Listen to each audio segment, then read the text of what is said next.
Breaking news చూస్తున్నాం. ఇటు America Iran మధ్య డీల్ కుదరలేదు.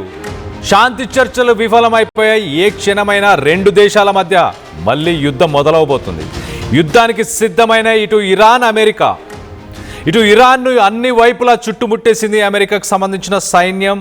ఇటు హార్మోజ్ వైపు దూసుకెళ్తున్నాయి అమెరికాకు సంబంధించిన యుద్ధ నౌకలు. USS Abraham Lincoln, USS Tripoli, USS Ford, ఇలా అత్యాధునిక వెపన్స్తో రంగంలోకి వార్షిప్స్ దిగిపోయాయి. గతంలో ట్రంప్ కూడా కొన్ని స్టేట్మెంట్స్ ఇచ్చాడు. ఎన్నడూ యూజ్ చేయని టెక్నాలజీ, అలాంటి ఒక టెక్నాలజీతో రానున్న రోజుల్లో ఖచ్చితంగా ఇటు ఇరాన్కి ఎలా దాడి చేస్తామంటే అక్కడ సివిలైజేషనే లేకుండా చేస్తాము.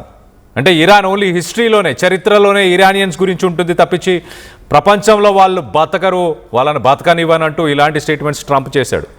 మరో పక్కన 50,000 మందికి పైగా అమెరికాకు సంబంధించిన స్పెషల్ మెరైన్స్, పారాట్రూపర్స్, వీరందరూ రంగంలోకి దిగడానికి సిద్ధంగా ఉన్నారు. ట్రంప్ ఆదేశాలు ఇటు యుఎస్ఎస్కి సంబంధించిన అమెరికన్ సెంట్రల్ కమాండ్ ఇచ్చే ఇన్స్ట్రక్షన్స్ కోసం వెయిట్ చేస్తున్నారు. మరో పక్కన అబ్రహం లింకన్, యుఎస్ఎస్ జార్జ్, ఇలాంటి యుద్ధ నౌకలు ప్రస్తుతానికి nuclear missiles, ballistic missiles, advanced missiles అన్నిటితో సిద్ధంగా ఉన్నాయి. అమెరికా టార్గెట్ ఇరాన్లోని అణు కేంద్రాలే. ఇటు గతంలో కూడా ఇస్ఫహాన్, నతాన్స్, అలాగే బుషేర్ అనే power plants, nuclear power plants, nuclear uranium purification labs, వీటిని టార్గెట్ చేయబోతుంది అమెరికా అంటూ చాలా క్లియర్గా అర్థమవుతుంది. మరో పక్కన అమెరికాపై ప్రతి దాడులకు ఇటు ఇరాన్ కూడా సిద్ధంగా ఉంది. ఇరాన్కి ప్రపంచ దేశాలు, మరి ముఖ్యంగా రష్యా, చైనా, ఒకవేళ చైనా ఎలాంటి వెపన్స్ సప్లై చేసినా చైనా పరిస్థితి బాగుండదు. It is a bad thing for China అంటూ ఇటు ట్రంప్ కూడా కొన్ని స్టేట్మెంట్స్ ఇచ్చాడు. ఇటు చర్చలు సఫలించలేదు, ఇటు ఇరాన్కి అది బ్యాడ్ న్యూస్ అంటూ ఇటు America vice president JD Vance మాట్లాడిన మాటలు కూడా ఒక్కసారి చూసే ప్రయత్నం చేద్దాం. They have chosen not to accept our terms. We've been at it now for 21 hours, and we've had a number of substantive discussions with the Iranians. That's the good news. The bad news is that we have not reached an agreement, and I think that's bad news for Iran much more than it's bad news for the United States of America. So we go back to the United States having not come to an agreement. We've made very clear what our red lines are, what things we're willing to accommodate them on, and what things we're not willing to accommodate them on. And we've made that as clear as we possibly could, and they have chosen not to accept our terms. We have been at it now for 21 hours, and we've had a number of substantive discussions with the Iranians. That's the good news. The bad news is that we have not reached an agreement, and I think that's bad news for Iran much more than it's bad news for the United States of America. So we go back to the United States having not come to an agreement. We've made very clear what our red lines are, what things we're willing to accommodate them on, and what things we're not willing to accommodate them on. And we've made that as clear as we possibly could, and they have chosen not to accept our terms. We have been at it now. Vice president JD Vance చెప్పిన మాటలు మనం ఒక్కసారి గమనిస్తే, it is bad news for Iran, it is not much bad news for America. అమెరికాకి అంత bad news కాదు, కానీ ఇరాన్కి ఖచ్చితంగా చాలా బ్యాడ్ న్యూస్ అంటూ ఇటు వైస్ ప్రెసిడెంట్ జేడీ వ్యాన్స్ చెప్పుకొస్తున్నారు. మరోపక్కన రైట్ సైడ్ బాక్స్లో కనిపిస్తున్న విజువల్స్లో మనం చూడొచ్చు. ఇటు మైన్స్ని, స్ట్రైట్ ఆఫ్ హార్మోజ్లో మైన్స్ని రిమూవ్ చేయడానికి ఇటు అమెరికాకు సంబంధించిన మైన్స్ స్వీపర్స్, నావీకి సంబంధించిన షిప్స్, అవి మైన్స్ని ఏవైతే ఇటు స్ట్రైట్ ఆఫ్ హార్మోజ్లో ఏర్పరిచిన మైన్స్ ఏవైతే ఉన్నాయో వాటన్నిటిని కూడా రిమూవ్ చేయడానికి ఆ షిప్స్ పనిచేస్తాయి. ఆ షిప్స్ పనిచేయడానికి ప్రస్తుతానికి స్ట్రైట్ ఆఫ్ హార్మోజ్కి ఒక పక్కన ఆ మైన్స్ రిమూవ్ చేయడానికి అమెరికన్ నావీ షిప్స్ సిద్ధంగా ఉన్నాయి. వెళ్ళి అవి రిమూవ్ చేసే పనిలో ఉన్నట్టు తెలుస్తుంది. మరో పక్కన ఇరాన్ ఆ మిలిటరీ షిప్స్, అమెరికన్ నావీ షిప్స్ని కూల్ చేస్తానంటూ బెదిరిస్తుంది. మనం చూడొచ్చు ఇటు రైట్ సైడ్ బాక్స్లో different types of mines, floating mines అంటే అవి తేలి ఆడే మైన్స్, అలాగే కొన్ని నెక్స్ట్ మనం చూస్తే కనుక డ్రిఫ్టింగ్ మైన్స్ ఉన్నాయి, యాంకర్డ్ మైన్స్ ఉన్నాయి, టార్పెడో మైన్స్ ఉన్నాయి, 3 mines, bottom mines. So Iran 31 కిలోమీటర్లు స్ట్రైట్ ఆఫ్ హార్మజ్, ఆ 31 కిలోమీటర్లు కింద సొరంగాలని, టనల్స్ని బిల్డ్ చేసింది. ఆ టనల్స్ నుంచి టార్పెడో లాంటి మైన్స్, అంటే ఒక మిసైల్ ఎలా అయితే ఒక సబ్మెరీన్ నుంచి కానీ ఒక షిప్ నుంచి ఎలా అయితే మిసైల్ వస్తుందో అలా కింద నుంచి డైరెక్ట్గా మిసైల్ వచ్చి పైన ఆ షిప్స్ని స్ట్రక్ చేస్తుంది. మరో పక్కన ఫ్లోటింగ్ మైన్స్ అంటే తేలి ఆడే మైన్స్ మనం లెఫ్ట్ సైడ్ విజువల్లో చూస్తున్నాం. అలాంటివి యాంకర్డ్ మైన్స్ అంటారు. వాటిని గొలుసుల ద్వారా కింద వాటిని ఏర్పరుస్తారు. కొన్ని ఇలా నీళ్ళపైనే తేలాడే మైన్స్ కూడా ఉంటాయి. ఇలా ఏర్పరిచే బోట్స్ అన్నిటినీ కూడా నాశనం చేశాం, ధ్వంసం చేశామంటూ ట్రంప్ కూడా గతంలో మాట్లాడాడు. ట్రంప్ నిన్న కూడా ఇటు ఇరాన్కి సంబంధించిన ఎయిర్ ఫోర్స్, రాడార్ సిస్టమ్, అలాగే నావీకి సంబంధించిన ఫోర్సెస్ అన్నిటినీ కూడా ధ్వంసం చేసేసాను, ఇంకా టాప్ లీడర్స్ని కూడా ధ్వంసం చేసేసాను. ఇరాన్లో మేము అచీవ్ చేయాలనుకునేదంతా అచీవ్ చేశాము. స్ట్రైట్ ఆఫ్ హార్మోజ్ నుంచి ఒక్క చుక్క ఆయిల్ కూడా అమెరికాకు అవసరం లేదు. మాకు అక్కడ నుంచి ఎలాంటి సరఫరాలు లేవు, ఎలాంటి వాణిజ్యం కూడా లేదు. నాటోకి సంబంధించిన దేశాలు వాటికి అక్కడి నుంచి ఆయిల్ సరఫరా జరుగుతుంది. అలాంటి దేశాలు ప్రస్తుతానికి ఎలాంటి సపోర్ట్ ఇవ్వలేదు అమెరికాకి. అవి ఒక చీప్ కంట్రీస్ అంటూ కూడా నిన్న ట్రంప్ మాట్లాడాడు. అలాగే ఇరాన్కి కనుక చైనా సపోర్ట్ చేసినా, చైనా మిసైల్స్ని కానీ వెపన్స్ని కానీ సప్లై చేసినా చైనా పరిస్థితి కూడా దారుణంగా ఉండబోతుంది. It is bad for China అంటూ కూడా ట్రంప్ స్టేట్మెంట్స్ ఇచ్చాడు. సో మొత్తం మీద రెండు దేశాల మధ్య యుద్ధంతో థర్డ్ వరల్డ్ వార్ జరిగే ఛాన్సెస్ ఉన్నట్టు చాలా క్లియర్గా అర్థమవుతుంది. మరి న్యూక్లియర్ వెపన్స్ని యూజ్ చేయబోతున్నారా అంటే ఖచ్చితంగా అమెరికా దానికి కూడా వెనకాడను అంటూ అమెరికా ఉంది. అమెరికా గతంలో కూడా ఇటు ట్రంప్ కూడా గతంలో కొన్ని స్టేట్మెంట్స్ ఇచ్చాడు. ఇటు ఇరానియన్ సివిలైజేషనే లేకుండా చేసేస్తాను అంటూ ట్రంప్ మాట్లాడాడు. మరి ఈసారి దానికి పూనుకుంటాడా, లేకపోతే పవర్ ప్లాంట్స్, అలాగే ఇటు ఇరాన్కి సంబంధించిన న్యూక్లియర్ ఫెసిలిటీస్ ఇస్ఫహాన్, నతాన్స్, బుషేర్ ఆ ప్లేసెస్లో ఉన్న న్యూక్లియర్ ఫెసిలిటీస్లో ఒకవేళ న్యూక్లియర్ బాంబుతో అటాక్ చేస్తే ట్రంప్ దాని ఇంపాక్ట్ పక్కనే ఉన్న ఇరాక్, ఇటు పక్కన ఉన్న పాకిస్తాన్, ఇటు కింద ఉన్న Saudi Arabia, United Arab Emirates, Gulf of పర్షియాలో ఉన్న సముద్ర నీరంతా కూడా కలుషితం అయిపోతుంది. రేడియో యాక్టివ్ ఎలిమెంట్స్ గాల్లో అలాగే ఆ వాటర్లో కూడా ఆ రేడియో యాక్టివ్ ఎలిమెంట్స్ ఉండబోతున్నాయి. కొన్ని దశాబ్దాల పాటు ఆ ఎలిమెంట్స్ ఉంటాయి. ఇటు మనం 1945 ఒకసారి మనం చూస్తే కనుక ఇటు జపాన్లో జరిగిన ఆ యుద్ధం, జపాన్లో చేసిన ఆ న్యూక్లియర్ అటాక్స్ వల్ల ఇప్పటికీ దాని పర్యవసాలు, ఇప్పటికీ దాని side effects, radio active elements, అలాగే రష్యా యుక్రెయిన్కి సంబంధించిన చెర్నోబిల్ న్యూక్లియర్ పవర్ ప్లాంట్లో జరిగిన ఆ డిస్ట్రక్షన్ వల్ల ఇప్పటికీ 40 సంవత్సరాలైనా కూడా ఆ రేడియో యాక్టివ్ ఎలిమెంట్స్ ఇప్పటికీ అక్కడ ఉన్నాయి. దాన్ని ఒక డేంజర్ జోన్గా ప్రకటించారు.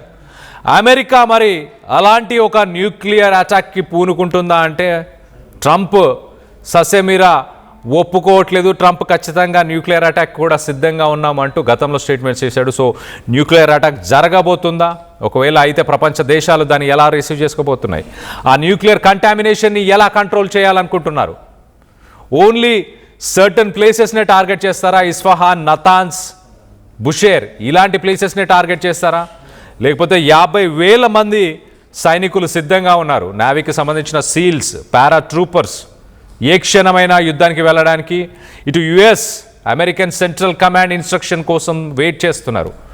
మరి జేడీ వ్యాన్స్ ప్రస్తుతానికి ఇస్లామాబాద్ నుంచి బయలుదేరి అమెరికాకు వెళ్తున్నాడు, వాషింగ్టన్కి వెళ్తున్నాడు. మొదటగా వాషింగ్టన్కి వెళ్ళిన తర్వాత ఇటు ట్రంప్ అలాగే అమెరికాకు సంబంధించిన సెంట్రల్ కమాండ్తో కొన్ని డిస్కషన్స్లో పాల్గొంటాడు.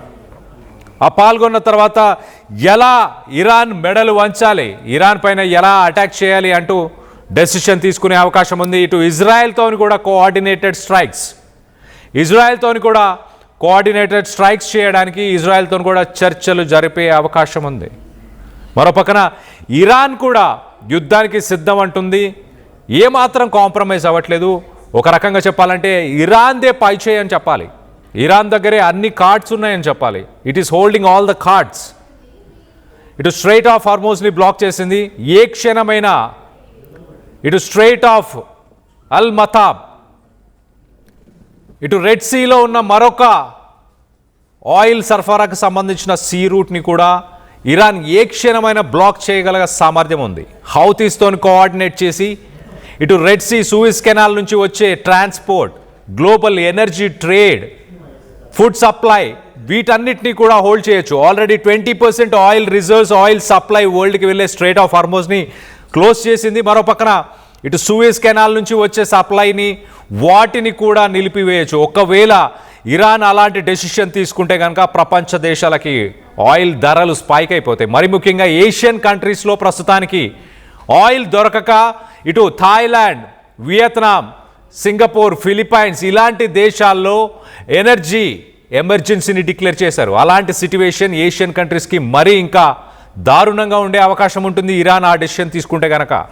ఇమీడియట్గా oil prices, stock market prices కుప్పకూలిపోతాయి. అలాగే ఆయిల్ ప్రైసెస్ $120ని దాటే అవకాశం ఉంది. మరొక పక్కన ఇటు ఇండియా ఒక్కసారి మనం చూస్తే ఇండియాలో ఇమీడియట్గా ఇటు ఆయిల్ రిజర్వ్స్ని ఎలా పెంచుకోవాలి, కోల్ నుంచి గ్యాస్ని ఎలా ప్రొడ్యూస్ చేయాలి, అలాగే ఇప్పుడు మనం యూజ్ చేస్తున్న ఫ్యూయల్లో ఇథనాల్ బదులు దాంట్లో ఇటు మేజ్, ఇటు కార్న్కి సంబంధించిన ఇథనాల్ని యూజ్ చేయాల్సిన అవసరం ఉంది.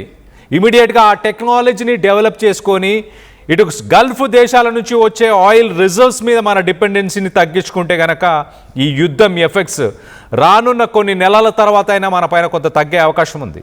ఒక పక్కన ఆయిల్ కన్సంప్షన్లో మనం వరల్డ్లో టాప్ ప్లేస్లో ఉన్నాం. టాప్ 3 ప్లేసెస్లోనే ఇండియా ఉంది. అలాంటి డిపెండెన్సీ మన గ్లోబల్ ఎకానమీ, మన జీడిపి ప్రోగ్రెస్కి ఎంతో కొంత ఎఫెక్ట్ చూపిస్తుంది.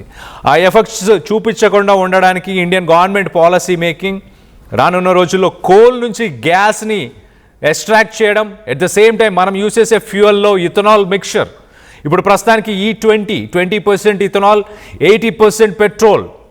సో దాన్ని కూడా మనం బైపాస్ చేసి దాంట్లో కూడా లేటెస్ట్ టెక్నాలజీ అడాప్షన్, అలాగే ఎలక్ట్రిక్ వెహికల్స్ అడాప్షన్ ఇలాంటివన్నీ చేస్తే కనుక ఈ యుద్ధం ఎఫెక్ట్ ఇండియా పైన ఎక్కువ ఉండే అవకాశం ఉంది, ఉండకుండా ఉండే అవకాశం ఉంటుంది. సో ఆ విధంగానే ఇటు ఇండియన్ గవర్నమెంట్ స్టెప్స్ కూడా తీసుకుంటున్నట్టు తెలుస్తుంది. మరో పక్కన జేడీ వ్యాన్స్ కొన్ని సెన్సేషనల్ స్టేట్మెంట్స్ చేశాడు. ఆ స్టేట్మెంట్స్ కూడా ఒకసారి చెప్పే ప్రయత్నం చేస్తా. We leave Islamabad with our final best offer. ఇంతకంటే బెస్ట్ ఆఫర్ని మేము ఇప్పటిదాకా ఇరాన్కి ఇవ్వలేదు. ఆ బెస్ట్ ఆఫర్ ఇచ్చినా కూడా ఇటు ఇరాన్ మాత్రం ఆ టాక్స్ని ఫెయిల్ చేసింది. It is a very bad news to Iran అంటూ చెప్పుకొచ్చే ప్రయత్నం చేశారు. 21 గంటల పాటు సుదీర్ఘ చర్చలు జరిపారు. ఆ సుదీర్ఘ చర్చల్లో ఒక 10 పాయింట్లని ఇరాన్ చాలా స్ట్రెస్ చేసింది. ఆ 10 పాయింట్స్లో ఏంటి? ఒకటి, యుద్ధంలో నష్టపోయినందుకు డబ్బులు కట్టాలి అమెరికా, బిలియన్స్ ఆఫ్ డాలర్స్. దాన్ని అమెరికా తోసిపుచ్చే ప్రయత్నం చేసింది. అంత భారీ అమౌంట్లో మేము డబ్బులు కట్టము అంటూ వెనకడుగు వేసే ప్రయత్నం చేసింది. మరోపక్కన ఇటు ఖతర్ బ్యాంకులో ఇరాన్కి సంబంధించిన కరెన్సీ, ఇరాన్కి సంబంధించిన ఫైనాన్షియల్ అసెట్స్ని అమెరికా వాటిని సీజ్ చేసింది. వాటిని ఇమీడియట్గా రిలీజ్ చేయాలని ఇరాన్ కోరింది. మరోపక్కన ఈ నేపథ్యంలో మనం చూస్తే ఇటు లెబనాన్ మీద స్ట్రైక్స్ని ఆపాలి, అలాగే స్ట్రెయిట్ ఆఫ్ హార్మోస్ని ఓపెన్ చేయాలి. వీటన్నిటికీ కూడా ఎంతో కొంత ఇరాన్ కాంప్రమైజ్ అయింది. కానీ న్యూక్లియర్ పవర్ ప్లాంట్, అలాగే న్యూక్లియర్ బాంబుని తయారు చేయడానికి, యురేనియం ప్యూరిఫికేషన్కి, వీటన్నిటికీ మాత్రం ఇరాన్ కాంప్రమైజ్ అవ్వలేదు. దానికి JD Vance, the bad news is that we have not reached an agreement. I think that's bad news for Iran, much more than it's bad news for United States. So ఇరాన్కి అది చాలా పెద్ద bad news, అమెరికాకు అంత పెద్ద bad news కాదు అంటూ ఇటు JD Vance ఆ స్టేట్మెంట్ ఇచ్చాడు. సో మూడో ప్రపంచ యుద్ధానికి దారి తీయబోతుంది. నెక్స్ట్ 24 అవర్స్లోనే స్ట్రైక్స్ని మనం చూడబోతున్నాం ఇరాన్ పైన. ఇటు అమెరికా, ఇజ్రాయెల్ కోఆర్డినేటెడ్ స్ట్రైక్స్ ఉండబోతున్నాయి. మరో పక్కన ఇరాన్ ఎలా రియాక్ట్ అవ్వబోతుంది అన్న దానిపై ప్రపంచ దేశాలకు సంబంధించిన ఆయిల్ ప్రైజెస్, ప్రపంచ దేశాలకు సంబంధించిన economy, global energy sectors, stock markets ఇవన్నీ కూడా అమెరికా, ఇటు ఇరాన్ ఏం డెసిషన్ తీసుకుంటుంది అన్న దానిపై ఆధారపడి ఉంది. దీనికి సంబంధించి మీరేమనుకుంటున్నారు? ఈ యుద్ధంలో ఇరాన్ గెలవబోతుందా, అమెరికాది పై చేయి ఉండబోతుందా? అన్ని కార్డ్స్ని అయితే ఇరాన్ హోల్డ్ చేసి అమెరికా లాంటి ఒక సూపర్ పవర్ని ప్రస్తుతానికి శాసిస్తుంది. దీనికి సంబంధించి మీ అభిప్రాయాలు ఏంటనేది కింద కామెంట్ రూపంలో తెలియపరచండి. We go back to the United States having not come to an agreement. We've made very clear what our red lines are, what things we're willing to accommodate them on, and what things we're not willing to accommodate them on. And we've made that as clear as we possibly could, and they have chosen not to accept our terms. We've been at it now for 21 hours, and we've had a number of substantive discussions with the Iranians. That's the good news. The bad news is that we have not reached an agreement, and I think that's bad news for Iran much more than it's bad news for the United States of America. So we go back to the United States having not come to an agreement. We've made very clear what our red lines are, what things we're willing to accommodate them on, and what things we're not willing to accommodate them on. And we've made that as clear as we possibly could, and they have chosen.